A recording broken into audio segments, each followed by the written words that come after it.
এই দেশে শিক্ষকের গায়ে আঘাত করা হবে এটা আমি কখনো আশা করিনি।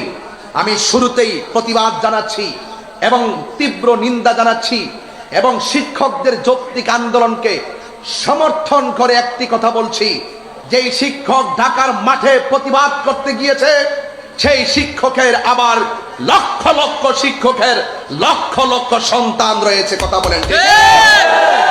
সেই সন্তানগুলো আবার মাঠে শিক্ষকদের যৌক্তিক দাবি আদায়ের লড়াইয়ে মাঠে নামার আগে তাদের দাবি মেনে নেন। শিক্ষক বাঁচলে শিক্ষা বাঁচবে, এই দেশের শিক্ষক বাঁচলে শিক্ষিত হবে, এই দেশের শিক্ষক বাঁচলে তাদের সন্তানরা শিক্ষিত হবে, এই দেশ সুন্দর করে সাজাবে, এই দেশের মানুষ সভ্য মানুষে পরিণত হবে।